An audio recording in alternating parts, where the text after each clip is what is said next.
Om Swastiastu, saya Gede Bagus Anyas Marga Krisna dan Putu Aya Juniartini. Jadi di sini kami akan membahas tentang proses pesan bisnis. Selamat menyaksikan. Swastiastu. Perkenalkan, nama saya Putu Aya Juniartini dengan nomor induk mahasiswa 200111005. Saya dari kelompok 3 akan menyampaikan materi yang berjudul Perencanaan Pesan Bisnis.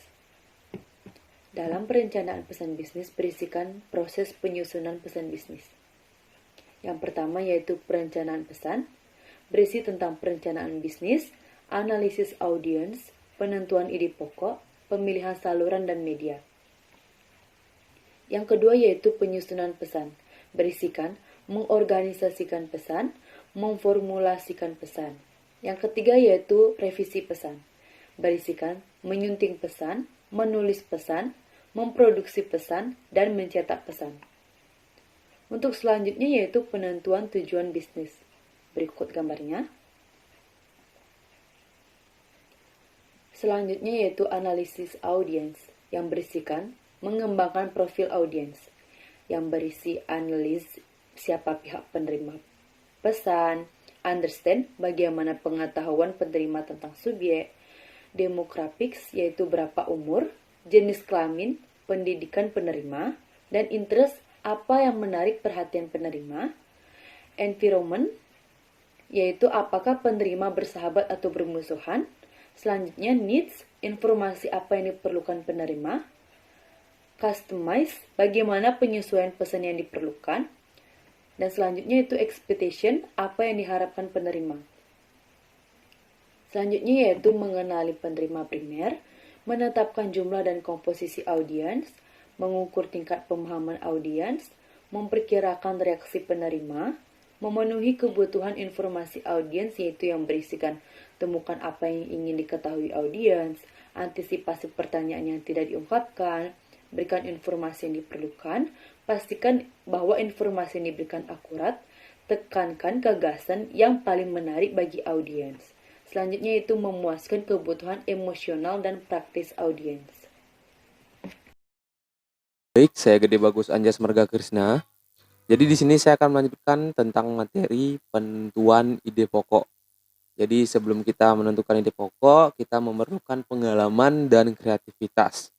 Jadi di sini seperti yang sudah teman-teman lihat, ada 3 teknik atau cara yang dapat dipergunakan.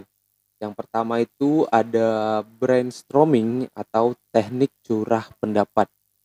Jadi di sini membiarkan pikiran mencari kemungkinan ide pokok secara leluasa. Jadi di sini tuh ada beberapa caranya, yaitu ada sekitar 5 cara dari brainstorming tersebut. Yang pertama ada storyteller's tour. Jadi kita menghidupkan tape recorder dan kita telaah pesan-pesan yang kita rekam, fokuskan pada alasan berkomunikasi, poin utama, rasionalitas dan implikasi bagi si penerima. Kemudian di sini ada random list. Tulis segala sesuatu yang ada di pikiran kita di kertas kosong. Selanjutnya pelajari hubungan antara ide-ide tersebut.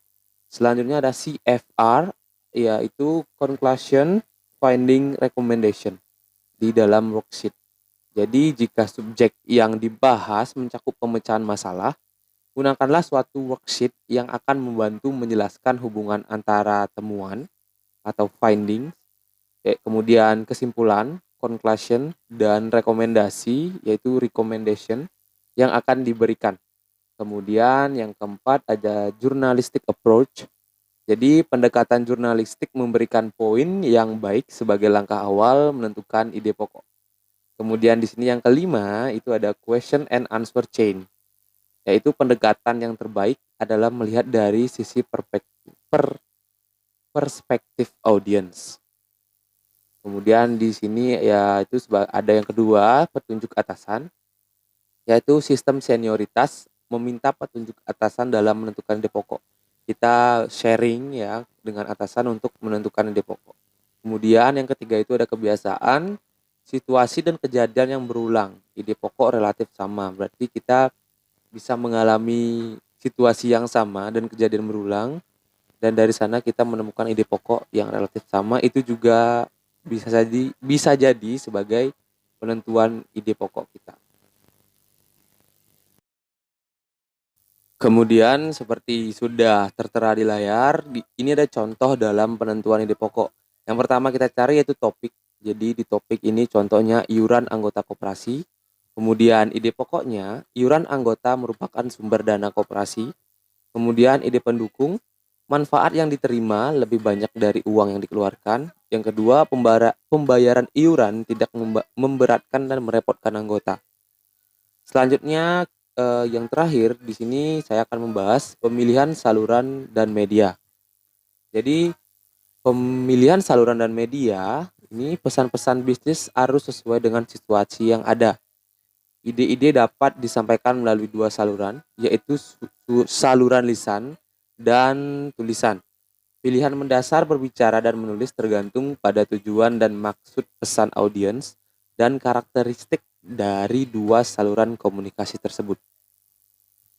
Jadi yang pertama kita bahas yaitu komunikasi lisan. Seperti yang sudah tertera di sini teman-teman dapat membaca. Jadi dapat digunakan apabila diperlukan umpan balik secara langsung dari penerima. Kemudian di sini ada saluran komunikasi tertulis. Di sini jelaskan tepat dipergunakan bila tidak diperlukan umpan balik secara langsung dari penerima pesan. Kemudian di sini ada media pada saluran lisan. Terus di sini juga ada media pada saluran tertulis. Jadi teman-teman di sini sudah kami rangkum sebagai kelompok presentasi dalam pemilihan saluran dan media. Baik, itu saja yang bisa saya sampaikan dari presentasi pesan-pesan bisnis, yaitu proses penyusunan pesan bisnis. Jadi apabila kami memiliki kesalahan dalam penyampaian atau presentasi kami masih kurang, kami mohon maaf. Kemudian tak kenal maka tak sayang, saya ucapkan terima kasih. Om Santi Santi Santi Om.